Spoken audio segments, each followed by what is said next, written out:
Moi moi les babes, j'espère que vous allez bien et que vous êtes contents, heureux, joyeux de me retrouver après un mois d'absence. C'est long, c'est long mais je suis là.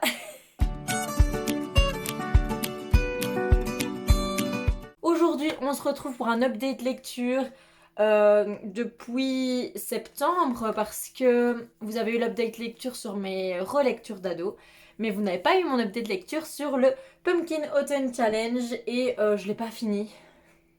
On va pas se mentir, je l'ai pas terminé. J'en ai lu 4 sur les 8.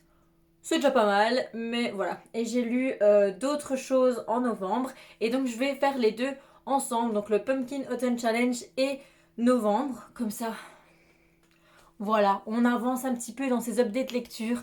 Parce qu'honnêtement, j'ai pas eu beaucoup de temps. Vous savez, j'organise un gros salon du livre qui se déroule à Mons. Et donc franchement, le mois de novembre, au niveau lecture, ça a été une catastrophe. Donc voilà. Mais c'est pas grave. Let's go. On va commencer par le Pumpkin Autumn Challenge. Et pour ce challenge, que je ne referai plus parce que, en tout cas, le temps que je travaille à mon livre et que j'organise le salon du livre fin novembre, ça ne sert à rien que je me lance dans un challenge à cette période-là, enfin la période de fin d'année, parce que c'est impossible à respecter avec mes horaires. Donc, mais voilà, j'aurais essayé, je saurais que ce n'est pas possible pour moi et ce n'est pas grave. Donc j'ai d'abord lu Nil, le premier tome de Lynn Matson. Donc c'est l'histoire de Charlie qui un jour se réveille, enfin elle tombe dans les pommes et elle se réveille nue sur une île paradisiaque, mais genre une île perdue qui n'existe pas sur les cartes. Et elle va devoir se débrouiller un petit peu toute seule pendant quelques jours jusqu'au jour où elle va rencontrer un tas d'adolescents de plus ou moins son âge. En tout cas le plus vieux c'est 17 ans qu'on peut avoir. Et elle va comprendre qu'il y a une seule façon de quitter l'île et c'est de trouver une porte mais qui arrive en mode aléatoire sur l'île. Et en plus tu n'as qu'une porte par jour et tu n'as que 365 jours pour la trouver, sinon tu meurs. Sympa, l'ambiance est déjà là. Mais c'était assez cool. Donc c'est un livre d'aventure dont et les personnages sont des adolescents. Donc c'est un très bon young adulte, mais je pense qu'il peut être lu à tout âge, même si, attention, la romance est un petit peu cucu. Ça m'a un petit peu dérangé, bien que vu que les jours leur sont comptés, je peux comprendre que ça aille un peu plus rapidement que dans la normale, vous voyez, comme une télé-réalité. Mais ça m'a un petit peu dérangé quand même, parce que vous savez que je suis pas une énorme fan de la romance en général et je trouve que ça n'apportait pas.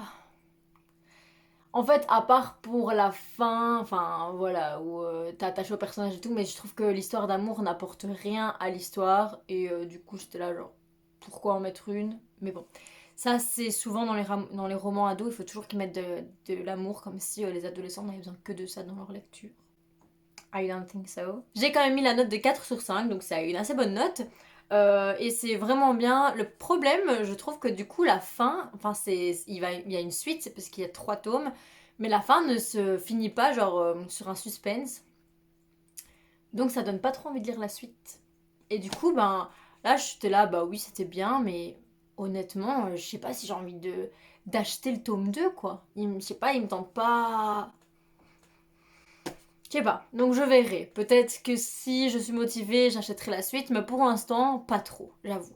Et du coup, mon 4 sur 5, c'est parce que c'est une bonne lecture, mais même en one shot, tu vois. Pour la saga, je sais pas. Je trouve que quand il y a une suite, c'est bien de finir sur quand même un cliffhanger. Et là, il y en a pas vraiment, quoi. Ensuite, j'ai lu La malédiction de la momie. Alors ça, je vous l'ai déjà présenté dans mes lectures d'ado, puisque c'est un des livres qui était dans les deux challenges. Et comme je vous avais dit, c'est vraiment un petit jeunesse très facile à lire. Il fait genre 200 pages, même pas, je crois. 134 pages. Donc c'est un petit jeunesse sympa, il y a du suspense tout le long et franchement c'est pas nul. Bon bien sûr ça ne fait pas peur comme quand on était petit, les chairs de poule vous connaissez. Mais franchement c'est sympa et on apprend des choses au niveau de la culture égyptienne dans ce livre-là. Et je trouvais ça intéressant et très cool. Et donc j'ai mis la note de 3. Ouais, j'ai mis 3 parce que ça reste un petit jeunesse à con, hein. C'est pas non plus... c'est pas le meilleur jeunesse que j'ai lu de ma vie. Mais c'est pas horrible quoi. Donc franchement, bah après, enfin j'ai 26 ans, donc forcément, vous pouvez l'offrir à quelqu'un de 12 ans, ce sera plus adapté. Et lui, il adorera sûrement.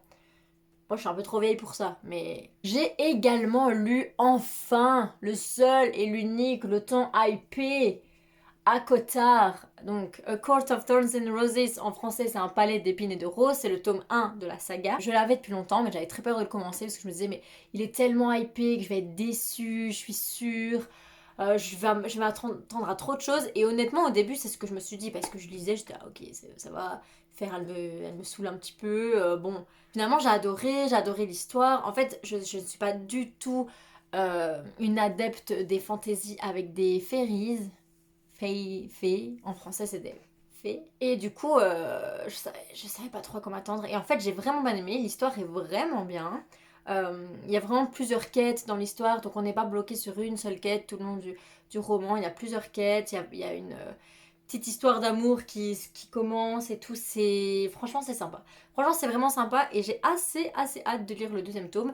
Je l'ai pas encore acheté parce que j'attendais de voir si on me l'achetait pas pour mon anniversaire, mais apparemment non. Donc je vais pouvoir me l'acheter, mais du coup, je vais l'acheter en anglais pour continuer dans cette collection. J'ai mis un 5 étoiles quand même sur 5, donc c'est une très bonne note, donc c'est un très bon livre. Le dernier du pack que j'ai lu, c'est Hansel et Gretel dans la collection des contes interdits. J'ai mis la note de 3. C'était vraiment un bon livre, ça suit vraiment les contes interdits, donc c'était gore, c'était glauque, c'était trash, ça m'a donné envie de vomir. Pas autant que Peter Pan, mais quand même. Et puis bah on sait un peu de quoi ça va parler, désolé mais regardez la couverture. Hein. Je pense que le trigger warning il est assez clair, même si ça joue sur un cliché qui n'en est pas tant un, désolé mais tant un, désolé, c'est plus français. Ce qui m'avait intéressé en celui-là c'était le fait qu'il avait été en procès pour pédopornographie. Et oui, ah, c'est compliqué comme sujet. Après, ils ont gagné le procès puisqu'il a été réédité. Je comprends les gens qui ont porté plainte pour pédopornographie dans ce livre parce que les personnages principaux sont des enfants. Donc forcément, quand on parle de viol et d'enfants, ça peut mener à pédopornographie. Mais en aucun cas, c'est décrit comme quelque chose de bien... Enfin, justement, c'est hyper diabolisé dans le livre. Et il y a des détails, mais pas des détails sur les corps des enfants, ce genre de choses. Donc, je sais pas comment expliquer, mais du coup, je trouve que ce n'est pas... c'est pas le truc le plus clair du monde. Enfin, pour moi, c'est pas de la pédopornographie. C'est dur à lire si vous êtes trop sujet et que vous ne voulez pas lire des scènes avec des viols d'enfants, mais ne lisez pas ça parce que forcément ça parle de ça. Mais c'est pas de la pédopornographie pour moi. Mais sinon, voilà, l'histoire était intéressante. Mais j'ai pas. En fait, j'ai adoré le premier conte interdit que j'ai lu qui était Peter Pan. Et depuis, je crois que j'ai perdu un peu l'engouement pour cette collection et je ne suis pas sûre d'encore en lire. Ça, c'était vraiment par la curiosité du procès hein, que je l'ai acheté. Mais finalement, c'est pas. Je sais pas. C'est lire du gore pour du gore. Vous voyez ce que je veux dire? C'est vraiment. C'est dur à lire. Moi, j'ai mis du temps à le lire. C'est vraiment dur à lire, les gars. Mais si vous aimez bien les trucs comme ça, allez-y, hein, parce que sinon, c'est bien écrit. C'est bien revisité. Parce que bien écrit, je dirais pas. C'est bien revisité. C'est tout pour le Pumpkin Autumn Challenge. Et maintenant, on va passer aux 3 livres que j'ai lus en novembre. Oui, je n'en ai lu que 3. Je pensais en lire plus. Et encore, vous allez voir, c'est un album jeunesse. Donc vraiment, en fait, j'en ai lu 2, quoi. Le premier, c'est Eden, fille de personne de Marie Colo, aux éditions Actes Sud Junior. Je crois que mes chats ont fait tomber un truc, j'ai entendu du bruit. Trop bien, j'ai bien aimé, franchement. J'ai mis la note de 4 sur 5, donc très bon livre. Donc en fait, c'est l'histoire d'Eden qui en fait a été abandonnée par ses parents à la naissance. Et en fait, elle va de famille en famille, mais on finit jamais par l'adopter. Et ça, c'est un sujet aux États-Unis. C'est-à-dire que dans certains États, il est possible d'adopter un enfant, enfin de faire une préadoption. Et en fait, si ça va pas, ou si t'en as marre, tu le remets à l'adoption. Il y a même... Enfin, j'avais vu le reportage qui a inspiré Marie Colo, et du coup, je l'ai re-regardé après. Et il y a même carrément des familles qui mettent des annonces Facebook pour redonner leurs enfants. Et donc, sur Facebook, vous imaginez dans quel genre de famille ils peuvent tomber. Je suis désolée, mais c'est horrible. ils pourraient tomber sur des prédateurs sexuels et ça arrive sûrement. Enfin, c'est atroce parce que dans quel monde tu te dis, ok, je vais donner mon enfant ou un enfant que tu as adopté sur Facebook. Genre, au moins, fais ça par les voies basiques, par une agence qui, eux, vérifient peut-être chez qui ils vont, même si à mon avis, c'est pas... Enfin, pas à mon avis, mais c'est pas à 100% fiable, mais il y a quand même un travail qui est fait derrière, que des petites annonces Facebook, genre Marketplace, les gars. C'est hyper touchant, c'est vraiment hyper touchant, j'ai adoré. Juste, j'ai pas mis la 5 étoiles parce que j'ai trouvé le personnage d'Eden un peu trop lisse. Parce que bon, Eden, elle a quand même été rejetée de plusieurs familles, c'est quand même une enfant, problème, enfin, à problème, parce qu'évidemment, quand t'es abandonné une première fois à ta naissance et qu'après t'es abandonné par plusieurs autres familles, merci l'estime de soi. Et non, là, elle est facile à vivre, enfin à d'autres. Lisez ce livre et allez voir le reportage sur le rehoming aux États-Unis. Si vous tapez rehoming sur YouTube, vous allez trouver. Il n'y en a pas de 10 000, en français du moins. Et ça me dégoûte vraiment. Le deuxième livre que j'ai lu en novembre, c'est Heartstopper d'Alice Oseman, le tome 1. Donc ça, je l'ai reçu pour mon anniversaire et j'ai pas pu attendre, je l'ai lu genre le soir même. Et donc c'est un roman graphique sur une petite amourette gay qui est... Enfin une amourette, je ne sais pas, je sais quoi au tome 1. Mais sur une histoire d'amour gay entre Nick et Charlie et ils sont ultra attachants les deux. Genre j'adore Nick. Nick est trop mimes. Enfin Charlie aussi, mais j'ai une préférence pour Nick, je l'avoue. Ça fait du bien. Ouais, c'est vraiment une petite lecture doudou, tu lis ça sous ta couette le soir avant de dormir, tu vas bien dormir après, j'ai trop hâte du livre suivant, j'adore. J'ai mis 4 étoiles sur 5, j'ai pas mis 5 parce que c'était pas un coup de cœur, genre je me suis pas dit waouh, incroyable, mais c'est trop mignon, c'est une lecture doudou, j'adore. Je crois que quand j'aurai tout relu, peut-être que plus tard je les relirai encore parce que ça fait du bien en fait. Ça fait du bien, surtout en ce moment, on a besoin de jolies petites histoires mimi, et ben ça fait partie de ces histoires-là et je vous le conseille fortement. Le dernier livre de mes lectures de novembre, c'est un album jeunesse et il est énorme. Rentrera-t-il dans le cadre? Oui. C'est La meilleure maman du monde de Sébastien Pérez et Benjamin Lacombe. Et vous connaissez mon amour pour Benjamin Lacombe, genre cet illustrateur est incroyable, mais regardez cette couverture, juste, désolée. Alors, en fait, vraiment, les dessins sont sublimes. Il y avait le même genre dans Bambi. Vous vous souvenez, Bambi, c'est lui aussi qui l'a illustré. Et, oh my god, non mais regardez-moi ça. Oups, j'ai failli faire tomber Ron encore. Le signe avec leur bébé. Ah non mais, voilà. Bref, il est magnifique. Par contre, en fait, j'ai trouvé ça bien. On apprend des choses sur les espèces d'animaux, parce que moi, je ne les connais pas du tout.